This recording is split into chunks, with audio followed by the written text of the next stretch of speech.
अगर आपकी उम्र भी 40 से ऊपर जा रही है और थोड़ा थोड़ा मांसपेशियों में दर्द रहने लग गया है, तो ये जो खाने वाली कुछ चीजें बताने वाली हूँ, उन्हें डाइट में अभी से शुरू कर लीजिए। क्योंकि अगर 55, 60, 65 की उम्र में आप चाहें कि अब फिर से अपने आप को रीजनरेट कर सकें, तो दोबारा बहुत समय लगता है। रेगुलर अपनी बॉडी पर ध्यान देना पड़ता है। अब जो ये समय चल रहा है आपकी उम्र का 40, 42, 45, ये समय के अंदर आप अपनी बॉडी को बहुत तेजी से बदल सकते हैं। कुछ ही खाने वाली चीजों को ऐड कर लीजिए, बॉडी में ताकत भर जाएगी और सारी उम्र रहेगी, यानी कि बुढ़ापे तक आपकी मांसपेशियों में ताकत रहेगी।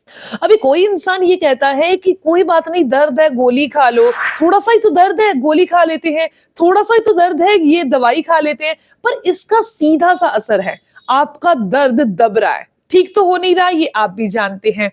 अगर ठीक करना है तो फिजिकल एक्टिविटी थोड़ी सी ऐड कर लीजिए, यानी कि 20 से 25 मिनट की। इसके अलावा डाइट को सही कर दीजिए।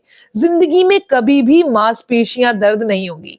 अब वो कौन सी चीज है, कैसे खानी है, बहुत ही नॉर्मल सी भाषा में, एक बहुत ही नॉर्मल से तरीके से आपको समझाने जा रही हूँ और मैं उम्मीद करती हूँ कि ये जानकारी आपको बहुत पसंद आएगी।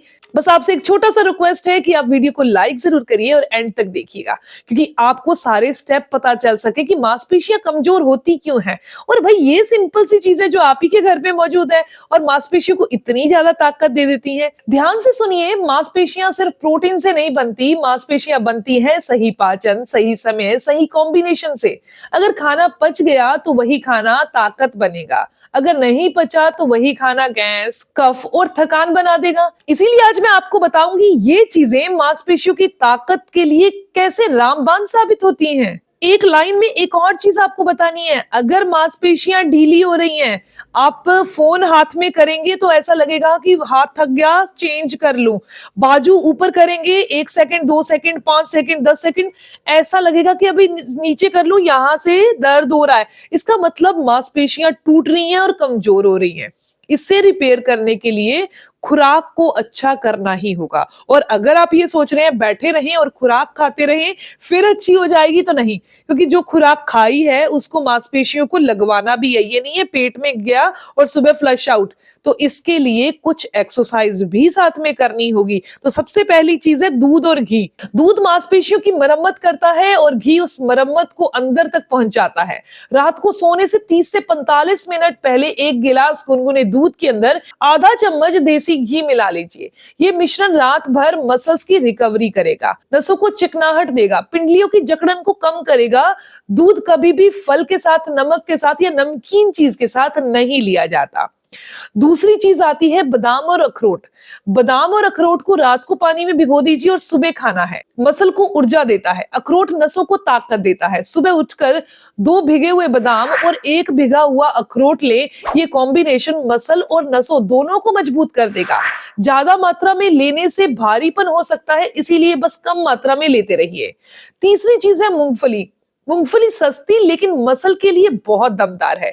इसे हल्का भूनकर दोपहर में एक्सरसाइज के बाद ले सकते हैं। एक छोटी मुट्ठी मूंगफली उन लोगों के लिए बहुत फायदेमंद है जिनके मसल कमजोर होकर दर्द कर रहे हैं। पर रात को मूंगफली खाने से बचना चाहिए क्योंकि ये पचने में भारी होती है। नेक्स्ट चीज आती है चना और मूंग दाल। चना और मूंग दाल देसी प्रोटीन का सबसे सुरक्षित सोर्स है। इन्हें उबालकर लंच में, सब्जी में या सलाद के साथ ले सकते हैं। ये प्रोटीन धीरे धीरे पचता है और मांसपेशियों को लंबे समय तक पोषण देता है। अगर बॉडी में गैस बनती है चना या मूंग दाल खाने के बाद, तो पकाते समय इसमें जीरा और थोड़ी सी हींग जरूर डालिएगा। अगली चीज आती है खजूर। खजूर मांसपेशियों का ईंधन है। सुबह या वर्कआउट से पहले 1 से 2 खजूर गुनगुने दूध के साथ या पानी के साथ भी ले सकते हैं। ये कमजोरी, थकान, मसल के क्रैम्प्स को कम करने में मदद करता है। ज्यादा खजूर खाने से पेट भारी हो जाता है, इसीलिए 2 से 3 खजूर खाना काफी है। अगली चीज आती है शहद और मक्खन। ये देसी ताकत का टॉनिक है, खास तौर पर दुबले और कमजोर लोगों के लिए। सुबह खाली पेट आधा चम्मच देसी मक्खन और 1 चम्मच शुद्ध शहद लें। ये शरीर को तुरंत ऊर्जा देता है, मसल में चिकनाहट बनाता है। जिनका वजन ज्यादा है वे इसे रोज ना लें, हफ्ते में 3 बार ही लें। अगली चीज है गोंद और सौंठ। गोंद मसल को मजबूत करती है और सौंठ सूजन व दर्द को कम करती है। गोंद को देसी घी में भूनकर पीस लें और उसके ऊपर से सौंठ डाल दें। इसके अंदर थोड़ा-सा आप दूध डाल सकते हैं, दूध नहीं डालना चाहते तो गुड़ डालकर इसके छोटे-छोटे से मटर के दाने जितनी गोलियां बना लें। इसे आप दूध के साथ ले सकते हैं। ये कमर दर्द, घुटनों के दर्द और पिंडलियों के दर्द को दूर करने के साथ-साथ मांसपेशियों को मजबूत करती है। याद रखिए, सब चीजें एक साथ खाना ताकत नहीं बनाता। सही समय पर सही मात्रा और हल्की मूवमेंट ही मसल की असली दवा है। रोजाना 20 से 30 मिनट चलिए, हल्की स्ट्रेचिंग कीजिए, इन देसी चीजों को नियम से अपनाइए। अगर आप चाहते हैं ऐसी ही नेचुरल सी जानकारी आप तक पहुंचती रहे तो आप मेरे चैनल दिव्या दमन को सब्सक्राइब कर लीजिए, बेल आइकन पर प्रेस करिएगा ताकि साधारण भाषा में नेचुरल सी जानकारी आप तक पहुंचती रहे। मिलते हैं दोस्तों नेक्स्ट वीडियो में, तब तक के लिए गुड बाय।